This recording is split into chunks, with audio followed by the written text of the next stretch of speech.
them that the guy who triggered the Russia investigation actually had a multi-million-dollar connection to the Clinton Foundation.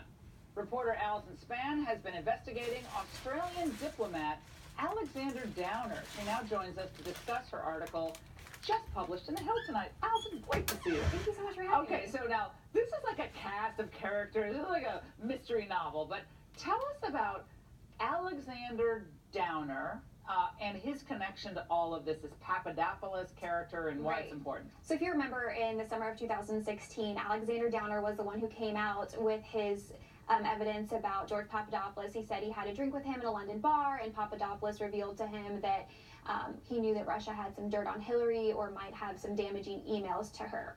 So he's the one that actually gave that information to his government.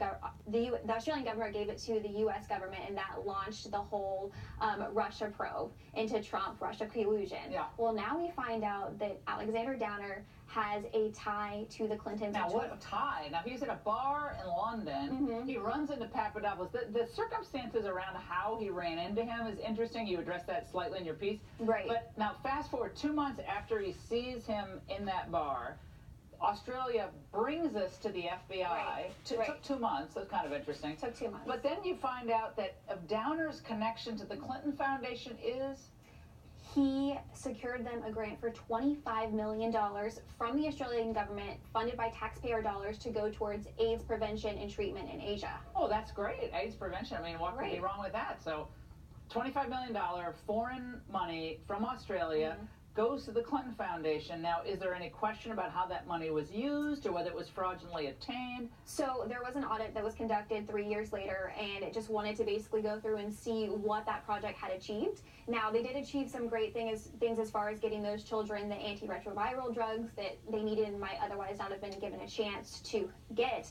But there were some questions about the money in that case and whether it was handled properly. And in fact, the report goes on to say that it was so mishandled that it was actually detrimental to the project. And they were given a score of 2 out of 6 for handling the money. And 2 out of 6? Yeah, that's 2 out of 6. Now, the effectiveness... That's typical Clintons, 2 out of 6. That's actually a high mark for them in handling finances or ethics.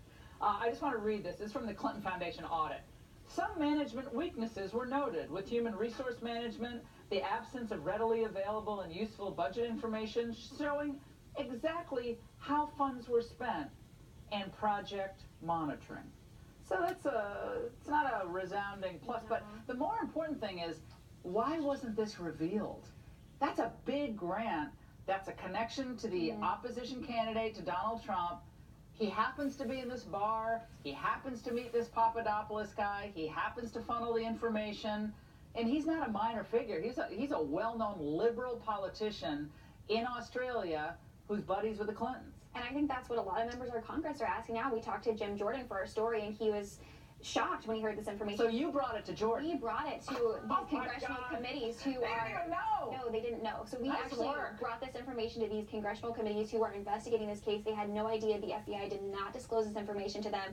So they're shocked, and they want this to be investigated. And in fact, Jordan said that he wants a second special counsel because, as he says, that the FBI cannot investigate themselves. This is one more example. First, you have the dossier being funded by Hillary Clinton and the DNC. That wasn't revealed to the FISA judge. Right. And now you have this. Well, and there's actually 4 pieces of information that didn't reveal. The dossier was funded by the DNC and Clinton. Sidney Blumenthal, who was a close Clinton supporter, was funneling the information to Christopher Steele through the State Department. And then you had the Yahoo article that was quoted in the FISA application was written by Michael Issikof, who got his information from Christopher Steele. And then now we have this connection between Alexander Downer and the Clintons. So say that backwards really fast. I know the Russian investigation is very complicated, but yes, we have 4 instances now. All 4 pieces of information came from people who at least knew the Clintons. Just for fun, this guy Sam Nunberg, we are totally out of time, but Sam Nunberg is that he worked for the, he worked for the Trump campaign for 5 seconds. Anyway, he's refusing to speak to Mueller. He was on CNN earlier tonight, and I'm sorry, this is too funny not to play to you. Let's watch. So, Sam, I have to ask you one other thing. Yes, ma'am. And it's an awkward question to ask, but, you know, I've interviewed you before. You're sitting very close to me. Yes. We talked earlier about what people in the White House were saying about you. Yeah. Talking about whether you were drinking or on drugs or whatever they had happened today. Talking to you, Yeah. I have smelled alcohol on your breath. Well, I have not had a drink. You haven't had a drink, so that's No. not. No. So I just, because it is the talk out there, again, I know it's awkward, let me